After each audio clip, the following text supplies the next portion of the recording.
ሰላም ሰላም ውድ ቤተሰቦች እንዴት ቆያችሁልን? በዛሬው ቱቶ እግር ኳስ መረጃዎችን ይዘን መተናል። አብራችሁን ቆዩ። ውድ ቤተሰቦች እንደተለመደው ለቻናላችን አዲስ ከሆናችሁ ቻናሉን ሰብስክራይብ ማድረግ ቤተሰብ ሁኑ። ወደ ቱ መረጃዎች አለፍን። አብራችሁን ቆዩ።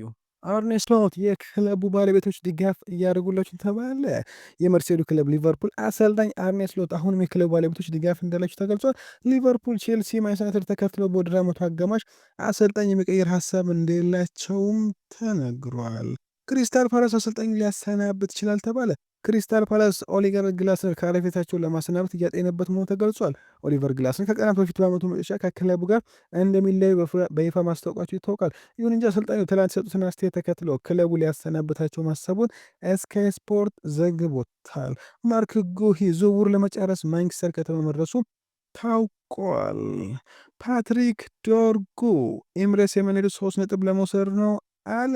3 ጎል ተሽሮብናል። በጣም አደገኞች ነበረ። ምርጥ ጨዋታ ነበር። እነሱም መሞከራቸውን እንኳን አላውቅም ብሏል። ሌላ ከባድ ጨዋታ ነው፣ ነገር ግን ወደዚያ የምንሄደው 3 ነጥብ ይዘን ለመመለስ ነው ሲል ትላንትና ተናግሯል። ሚኬል አርቴታ ፍጹም ቅጣት ምት ይገባል ነበር ሲል ሲያንዴክ ደግሞ እግር ኳስ መሰረዝ ይኖርበታል ብሏል። የሊጉ መሪ አሰልጣኝ ሚኬል አርቴታ ሊጉ ከባድ መሆኑ ታይቷል ሲሉ ከጨዋታው በኋላ ተናግሯል። ሚኬል አርቴታ ፍጹም ቅጣት ምት መከልከላቸው ሲናገሩ ትክክለኛ ንጹህ ፍጹም ቅጣት ምት ነበር ብሎ አሰልጣኝ ሻንዴሽ በበኩላቸው ፍጹም ቅጣት ምት ነው ካላችሁ እግር ኳስ መሰረዝ አለበት ብለዋል። የብሬንትፎርዱ አሰልጣኝ ኬት አንድሬዎስ በቼልሲ ከደረሰበት ሽንፈት በኋላ እግር ኳስ ፍትሃዊ አይደለችም ሲሉም ተደምጧል። አንዳንድ ጊዜ እግር ኳስ ፍትሃዊ አይደለችም፣ ወደ ስታንፎርድ ብሪጅ መጥተ 200 ሚሊዮን ፖንድ የሚወጣ የአማካይ ክፍል ትገጥማለህ ብለዋል። ማንቸስተር ሲቲ የማርክ ጉሂን ዝውውር ከጨረሰ በኋላ የኖቲንግሃም ፎረስቱን አማካይ ኤሎት አንደርሰንን ቀጣዩ ትልቅ ኢላማ ተደርጎ ይዞታል ተባለ። ይህ ዝውውር እስከ ክረምት ድረስ ሊቆይ ይችላል። የእግረ ሲቲ አሁን ላይ በገበያው እያደረገ ያሉ እንቅስቃሴ ቀደም ብለው ዝውውሩ በዚህ ወር ሊጨርሱ እንደሚችሉ ይጠቁማል ተብሏል።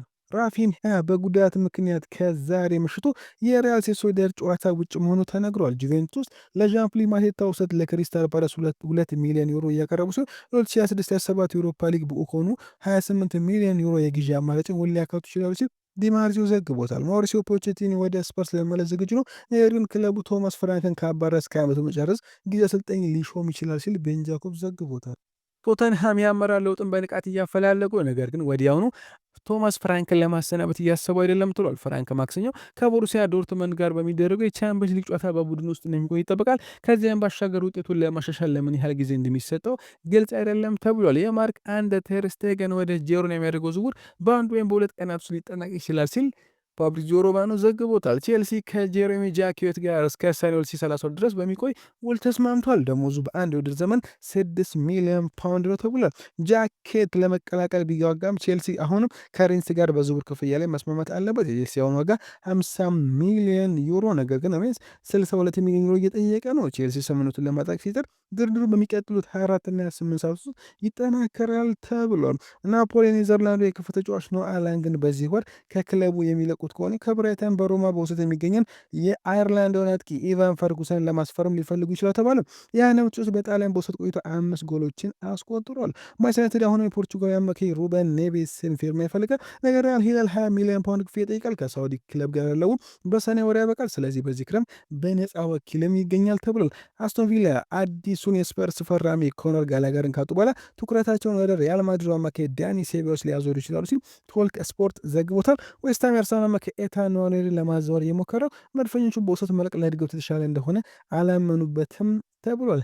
የአዴሞላ ሉክማን ወኪል አርሰናልን፣ ቼልሲን፣ ቶተንሃምን፣ ማንቸስተር ሲቲን፣ አስቶን ቪላን ወደ ፕሪሚየር ሊጉ ተጫዋቾችን ለመመለስ ስላሰበ አነጋግሯል። አምስቱም ክለቦች ጥያቄውን ውድቅ አድርገውበታል ተብሏል። ኢንተር ሚላንና አትሌቲኮ ማድሪድም በውድድር ውስጥ ዋና አማሮች አድርገውታል። ዌስትሃም እንዲሁ ሊሆን የሚችል ዝውውር እያፈላለጉ ሲሆን በቅርቡ ውይይት እንደሚደረግም ይጠበቃል ተብሏል። ቼልሲ ራሂም ስተርሊንግ እንዲለቅ ፈቃደኛ ሲሆን ለናፖሊ ያቀርቦታል። ነገር ግን እስካሁን ምንም አይነት ድርድር አልተካሄደም ተብሏል።